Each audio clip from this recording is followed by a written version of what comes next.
Nossa tarefa hoje são os capítulos 11 a 13 de Números.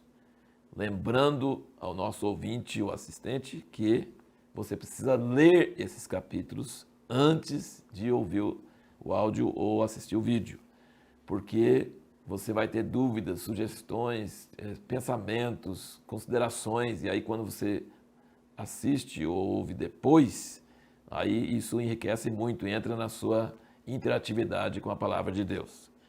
Aqui no capítulo 11, rapidamente, se você ler rapidamente, você não percebe que são duas murmurações e dois castigos. A segunda murmuração foi bem grave, aí você sabe que teve. Mas teve uma primeira, bem rapidinho, que o castigo foi um fogo que Deus acendeu no meio na extremidade do arraial e teve que ser apagado pela oração de Moisés. Até esse ponto, a gente sempre, quem lê o Velho Testamento, sempre fica pensando, toda vez que o povo murmura, Deus fica com raiva. Não, essa foi a primeira vez que Deus ficou com raiva. É como se a criança tivesse pequenininho e começa a dar birra, e ele é muito pequenininho, então o pai tem paciência. Mas depois começa a pegar uma certa idade, aí já é uma birra de teimosia, e aí precisa ser castigado. Então Deus ficou bravo a primeira vez, teve um fogo, e olha que coisa interessante, o povo de Deus é igual ao faraó. Eles não acreditam que Deus vai castigar eles ou que Deus vai suprir a necessidade deles, murmuram, reclamam, Deus não existe, parece que reclama com Moisés, achando que é ele que é o problema, ele e Arão. Mas depois que dá o problema, tem uma fé tremenda. Aí eles pedem, Moisés, ora para nós, ora para nós. Faraó fez a mesma coisa, ora para nós, ora para nós. Então, assim, a pessoa tem muita fé na hora que está no problema.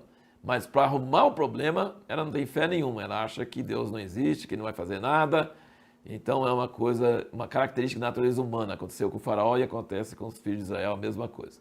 Agora aqui, gente, você vê Moisés entrando em crise. E eu acho que todos os pastores e líderes conhecem um pouco desse sentimento. Porque quando o povo vai murmurando, murmurando, murmurando, e você vai clamando a Deus por eles e ajudando, chega uma hora, Moisés reclama, fala, Deus, o que eu fiz para merecer isso? Eu dei à luz a esse povo, me mata, porque eu não consigo resolver esses problemas com eles. Moisés fala umas coisas até meio mal criadas com Deus. E Deus não briga com Moisés, porque Deus sabe que a carga é pesada e rapidamente ele fala com Moisés, não, peraí, vou arrumar mais 70 anciãos para carregar o peso com você. Agora essa questão dos 70 anciãos é meio interessante, porque eles escolheram eles por nome e aí chamaram para o tabernáculo, 68 vieram, 2 ficaram no arraial e esses 2 que ficaram no arraial, não sei por que não foram, talvez estavam indo para o banheiro, pegando água, sei lá o que eles estavam fazendo. Sempre vai ter uma certa porcentagem de gente que é assim, chamado por nome, os 68 estão lá e os 2 não estão. Mas quando Deus pegou do Espírito que estava sobre Moisés e colocou sobre os 70, eles profetizaram e depois nunca mais. E nunca mais também se ouve desses 70. Então, será que eles realmente ajudaram Moisés a carregar a carga do povo? Não sei, a Bíblia não explica.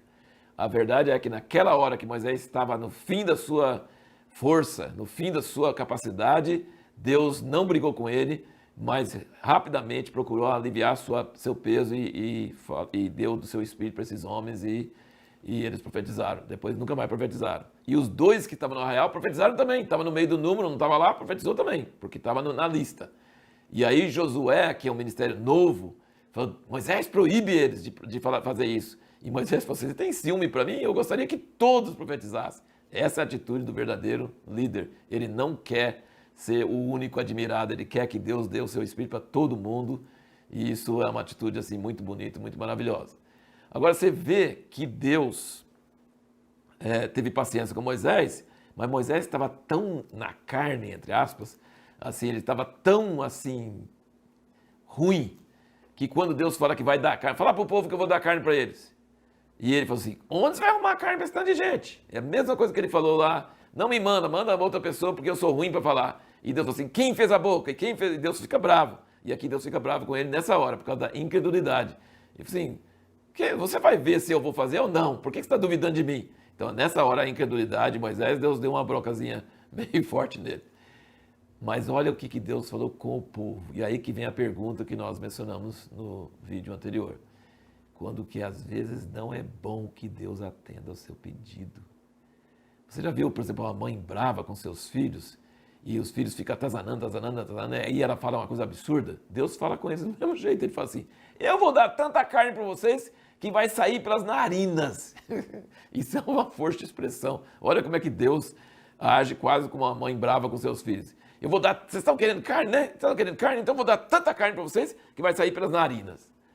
E aí, quando veio aquele tanto de codornizes, e aí eles colheram isso e foi de uma hora para outra, foi de um dia para o outro, Deus deu tanta carne que Moisés estava com dúvida que Deus ia conseguir fazer isso. E aí Deus deu essa carne, só que diz que eles estavam ainda mastigando. Não saiu para as narinas, como Deus tinha falado, mas comeram carne para caramba, um mês inteiro, sei lá. Mas quando estava ainda na boca, não tinha nem engolido, que a peste matou grande parte deles.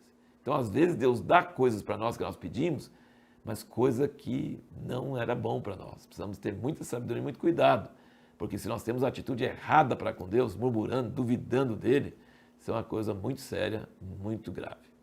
Aí nós chegamos no capítulo 12, e veja bem, o perigo do ministério muitas vezes vem dos seus parentes. Quem causou problema com Moisés foi Arão e Miriam, seus irmãos. E aqui diz que Moisés era o homem mais manso na face da terra. Ele não se defendeu. Ele não procurou se defender, se justificar. E por causa da intimidade de Moisés com Deus, Deus considerou que o que Arão e Miriam falaram contra Moisés era contra ele. Ele falou, como é que vocês não tiveram temor de falar contra Moisés? Sendo que ele conversa comigo e eu tenho intimidade com ele. E aí Deus ficou tão bravo que ele falou essas palavras duras e a Miriam ficou leprosa e Deus se afastou, foi embora, calado, emburrado, foi embora. E deixou ela, sim, foi embora. E largou eles lá, Arão está lá olhando, estarrecido, e a Miriam está leprosa. E Arão fala assim, tem misericórdia, tem dó. Aí Moisés ora aquela oração curtinha. Ó Deus, rogo-te que a cures. E Deus vem, volta e fala assim, não, ela vai ficar uma semana fora para aprender a não fazer esse tipo de coisa. Isso é uma coisa muito séria.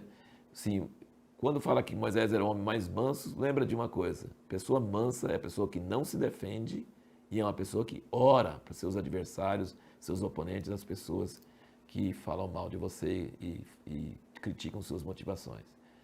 E o capítulo 13, nós vamos conversar mais sobre isso no próximo vídeo, mas uma coisa vale ressaltar, que Moisés mandou eles ver a terra, se era boa, se era má, se o povo era forte, se era fraco. Isso os espias fizeram direitinho, voltaram e contaram exatamente se a terra era boa ou má e se o povo lá era forte ou não era forte. Esse não foi o erro dos espias. Os espias, o erro deles, gravíssimo, foi a conclusão que eles chegaram. 10 falaram que era impossível entrar, porque era muito forte o povo. E uma conclusão, que o povo era mais forte, todo mundo sabe, tem gigantes. Mas Deus já tinha feito coisa no Egito, já tinha feito tanta coisa com eles. E Josué e Caleb falaram, não, o povo é forte mesmo, mas nosso Deus é mais forte. Então o erro foi essa conclusão.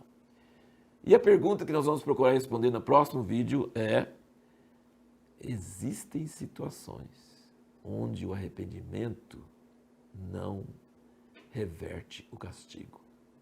Existem situações. Quais são essas situações onde você arrepender não reverte o castigo que foi causado pela sua ação?